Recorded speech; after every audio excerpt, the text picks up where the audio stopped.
Hello అండి, అందరికీ నమస్కారం. ఈరోజు మనం ఉదయశ్రీ గారు రచించిన సతీవ్రతుడు అనే ఓ చక్కటి కథను విందాం. ఇక కథలోకి వెళ్దాం.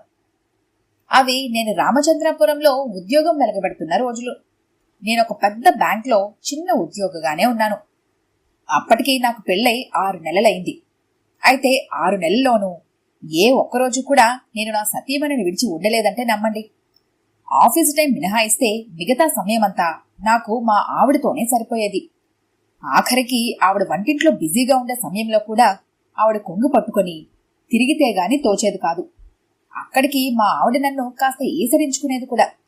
అయినా పొమ్మని కాళ్ళతో తన్నినా ఇంటి చూరు వదిలిపెట్టని పెంపుడు పిల్లిలాగా నేను ఓర్పుగా మా ఆవిడ వెనుకే ఉండేవాడిని. అలా అని పోనీ మా ఆవిడికి పనుల్లో సాయం చేస్తానా అంటే ఓహో, అదేమీ కాదు. అసలు నాకు వంటింటి పనంటేనే మంటంటే మీరు నమ్మరేమో. అయినా నమ్మక తప్పదు. కనీసం పాలగిన్న స్టవ్ మీద దించి కప్పులోకి పాలు పోయడం కూడా చేతకాని వాడినని మా ఆవిడ 2-3 సార్లు నేను పాలగిన్న పట్టుకోవడం చేతకాక పాలు పారబోసినప్పుడు నన్ను అన్నట్టు గుర్తు.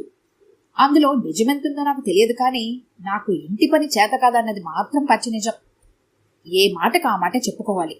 మా ఆవిడ నన్ను అతి నాజుగ్గా తయారు చేసి కాలు నేల మీద పెట్టనవసరం లేనంతగా నన్ను బాగా చూసుకునేది.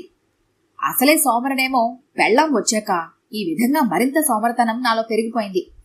నిజంగా నా భార్య భగవంతుడు నాకు ప్రసాదించిన మహాభాగ్యంగా భావిస్తాను. ఇది ఊహించే కాబోలు మా అత్తమామలు ఆమెకు భాగ్యలక్ష్మి అని పేరు పెట్టారు. పేరుకు తగ్గట్టుగా ఆమె నా సౌభాగ్యలక్ష్మి. నా భార్య పేరు మీకు తెలిసింది కదా, ఇక నుంచి ఆమెని భాగ్యం అని చెప్పుకుందాం. భాగ్యం తెలివి, సహనం, ఓర్పు, ధైర్యం కలబోసిన 16 అణాల ఆడపడుచు. పైగా చదువులో కూడా ఎప్పుడూ మిన్నేనట. డిగ్రీ దాకా చదివి ఇక చాలని చదువు చాలించిందంట. ఎప్పుడు ఒక్క క్లాసు కూడా తప్పలేదట. అలాంటి నా భాగ్యం ఒకరోజు హఠాత్తుగా నాకు చెవిలో చెప్పింది, తను తప్పానని. నాకు సరిగా వినబడలేదు. వెంటనే బిగ్గరగా అడిగాను, అదేంటి భాగ్యం, నువ్వెప్పుడు తప్పలేదని ఎప్పుడు చెప్తుంటావు కదా, ఈవేళ ఏంటి ఇలా మాట్లాడుతున్నావు అని. వెంటనే మా ఆవిడ సిగ్గుతో తల వంచుకొని ట్యూబ్లైట్ వెలగలేదని గ్రహించి చోక్లాంటి నా చెవిని మెలిపెట్టింది. ఇంకా అప్పటికే ఏమీ అర్థం కాలేదు నా మట్టి బుర్రకి ఆమె ఏం చెబుతోందో. వెంటనే భాగ్యం సీరియస్గా ముఖం పెట్టి స్విచ్ బోర్డ్ దగ్గరికెళ్లి స్విచ్ ఆన్ చేసింది. వెంటనే నా ట్యూబ్లైట్ వెలిగింది. ఒక్కసారి నన్ను నేను మరిచి అమాంతం భాగ్యాన్ని పైకెత్తి, ఇంకా ఎత్తితే పైన సీలింగ్ ఫ్యాన్ తగులుతుందేమోనని భయపడి క్రిందకి దింపేశాను. మా ఆవిడ సిగ్గుతో లోపలికి పరుగు తీసింది. ఆ తరువాత మా ఇద్దరి మధ్య జరిగిన సంభాషణ ఏంటంటారా? ఏముంది, మీకు తెలిసిందే. తెలియకపోతే ఏ కుటుంబ కథ ప్రధానమైన తెలుగు సినిమా చూసినా మీకు అర్థమవుతుంది కాబట్టి ఆ డైలాగులు సమయాభావం చేత నేనిక్కడ మీకు చెప్పటం లేదు. సరే, అసలు విషయానికి వద్దాం. మా ఆవిడ పుట్టింటికి వెళ్ళినప్పటి నుంచి మొదలైంది నా వ్యధాభరిత కథ. భాగ్యం పుట్టింటికి వెళ్లే ముందే ఎలక్షన్లో నిలబడే అభ్యర్థికి ఎన్నికల కమిటీ వాళ్ళు ఇచ్చే చెయ్యదగినవి చెయ్యకూడనివి పట్టికలాంటి పట్టిక ఒకటి నాకు ఇచ్చింది. నేను ఎప్పుడు ఎక్కడ ఏది ఎందుకు చెయ్యాలో ఎందుకు చెయ్యకూడదో సవివరంగా తెలియజేసే ఎజెండా అది. బహుశా ఆ లిస్టు ఫాలో అయ్యాకంటే ముక్కు ముఖం తెలియని చోటు నుంచి నామినేషన్ వేసి అత్యధిక మెజారిటీగా గెలవడం తేలికేమో. నేను కూడా భాగ్యం మీద గౌరవం కొద్దీ ఆ సూచనలు తూచా తప్పకుండా పాటించడానికి నా సాయశక్తిలా ప్రయత్నించాను. హాయిగా హోటల్ కూడా తిందామంటే ఆ ఊళ్ళో ఒక్క హోటల్లోనూ భోజనం బాగా వండి చావరు. ఆ తప్పనిసరి పరిస్థితుల్లో ఇంట్లోనే స్వయం పాకం మొదలుపెట్టాను. భీకర యుద్ధంలో శత్రు సైనికుల బోర్డర్ దాటి వచ్చినప్పుడు తన రైఫిల్లోనే ఆఖరి బుల్లెట్ దాకా కాల్చి విసుగు విరామం లేకుండా వీరోచితంగా పోరాడే సైనికుడిలా నేను స్టవ్ ముందు వంట పాత్రలతో పోరాడేవాడిని. అయితే మస్తు అనే మాట లేకుండా ప్రతిరోజు ఏదో అన్నం లాంటి పదార్థంతోనే 2 పూటల భోజనం ముగించేసేవాడిని. ఇలా అలవాటు పడి పడి నేను నలభీమ పాకం తయారు చేయడంలో సిద్ధహస్తున్నయ్యాను అని చెప్పలేను, కానీ పొయ్యిపై ఏదో ఒక కూడు ఉడకబెట్టుకోవడం నేర్చుకున్నాను అని అంటే బాగుంటుందేమో. నేను పడే అవస్థలు తనకి కళ్ళకి కట్టినట్టు సినిమారిలలా కనిపించాయేమో. భాగ్యం హఠాత్తుగా ఒక రోజున మా మామగారిని, మరదల్ని స్వయంగా నా క్షేమ సమాచారం తెలుసుకురమ్మని పంపించింది. కాకి చేత కబురెట్టేంత దగ్గరలో నేను లేను కదా, అందుకని.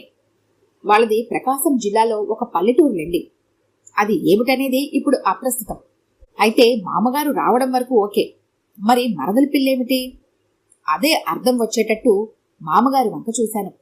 సకల మర్యాదలు అయ్యాక ఆయన చిన్న ఏఎన్ఆర్ నవ్వు నవ్వి, నేను నానా ఇబ్బందులు పడుతుంటే తట్టుకోలేక భాగ్యమే నా మరదల్ని నాకు సాయంగా ఉండమని చెప్పి పంపిందన్న విషయం వెల్లడించారు. అదిగో కథ మలుపు తిరిగింది అక్కడే. ఏ మాటకు ఆ మాట చెప్పుకోవాలి. నా మరదల పిల్ల అందంలోనూ అణుకువలోనూ మా ఆవిడికి ఏమాత్రం తీసిపోదని నా పెళ్లిలోనే అనుకున్నాను. ఆ పిల్లని చూసి తను ఇంటర్ దాకా చదివి కంపార్ట్మెంటల్గా 2 సబ్జెక్టులు రాసి రిజల్ట్ కోసం అలవాటు ప్రకారం ఆలస్యంగా వచ్చే ప్యాసింజర్ బండి కోసం ముందు స్టేషన్లో వేచున్న ప్రయాణికుడిలా ఎదురుచూస్తోంది. అదే విషయం. అప్పటిదాకా ఎలాగూ ఖాళీయే కదా అని మా మరదల్ని ఆవిడే పంపించిందంటే ఉన్నమాట చెప్పద్దు, కాస్త సంబరంగానే ఉంది. అన్నట్టు మా మరదల పేరు చెప్పలేదు కదూ, కృష్ణవేణి. పేరుకు తగ్గట్టు అమ్మాయి నలుపైన అంత నలుపేం కాదు, చామన్ ఛాయ.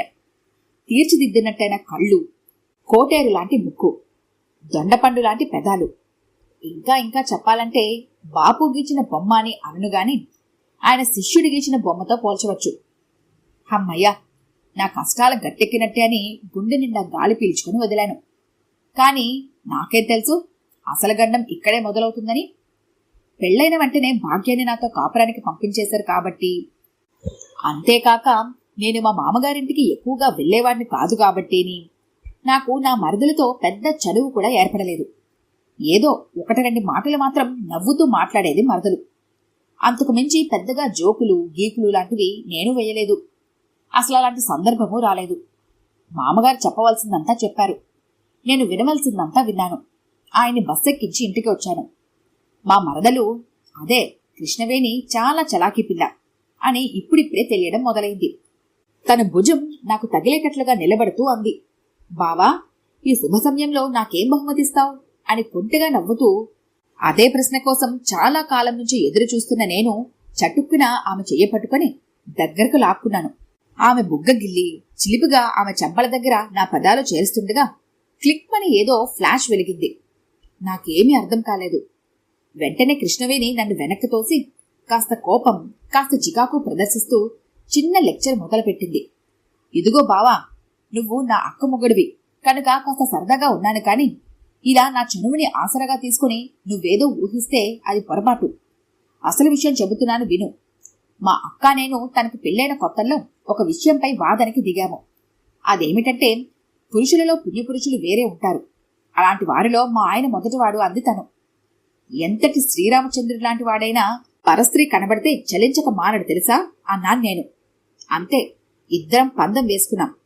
నేను ఎదుట ఉన్నా లేకున్నా నన్ను తప్ప మరో స్త్రీని కన్నెత్తి చూడడని, మా ఆయనకి నువ్వు శృంగభంగం చేస్తే నీకు 1000 రూపాయలు ఇస్తాను, లేకపోతే నువ్వు నాకు 1000 రూపాయలు ఇవ్వాలి అని మా అక్క నాతో పందెం వేసింది. అంతేకాక ప్రూఫ్ కోసం ఒక ఆటోమేటిక్ కెమెరా కూడా తెచ్చుకున్నాను. ఇందాక వెలిగిన ఫ్లాష్ అదే సుమా. అంటే నీ నిజస్వరూపం ఇప్పుడు నా కెమెరాలో బందీగా ఉందన్నమాట. బావా, మహానుభావ, ఇప్పుడు అర్థమైందనుకుంటాను. ఇదంతా అక్కడ చేసిన ప్లానే. ఎలాగుంది మన ఎత్తు? అదిరిపోయావు చిత్తు. నేనే గెలిచానోచ్. వెంటనే నా నోట్లోంచి వచ్చిందొక శబ్దం, హాచ్. అంతా ఏమిటో గమ్మత్తు, వదిలింది నా మత్తు అనుకున్నాను. అప్పుడే రేడియోలో సన్నగా వినబడుతోంది త్యాగరాజ కీర్తన. ఎంత నేర్చినా, ఎంత చూసినా, ఎంత వారలైనా కాంతదాసులే అని నాకు ముచ్చెమటలు పోశాయి. సారీ కృష్ణ, నన్ను క్షమించు. ఆ ఫోటో అక్కకి చూపించి నా పరువు తీయకు. నీకు 1000 కాదు 2000 నేనిస్తాను అని నేను అనగానే, ఫోటో చూపించి గెలిచానని నిజం చెప్పి అక్క దగ్గర 1000 తీసుకోవాలా, లేక ఫోటో దాచేసి ఓడిపోయానని అబద్ధం చెప్పి నీ దగ్గర 2000 తీసుకోవాలా అని ఆమె అడిగిన కొంట ప్రశ్న భారతంలోని ద్రౌపది ప్రశ్న. తానోడి నన్నోడనా, నన్నోడి తానోడనా అన్నదాన్ని స్ఫురణకి తెచ్చింది. నేను నిరుత్తరుడనే. నాకంటే ఆమె ఎంత ఎత్తుకి ఎదిగిపోయిందని ఆశ్చర్యపోయాను. ఎలాగోలా నా మరదలకి డబ్బాస చూపించి ఆ ఫోటోని చేజెక్కించుకున్నాను. ఇక అప్పుడే నిశ్చయించుకున్నాను, జీవితంలో నా భార్యని ఎక్కడికి పంపకూడదని. ఇక నా బుర్రలోకి ఇలాంటి పాడు ఆలోచనలు ఎప్పటికీ రాకూడదని నిశ్చయించుకున్నాను.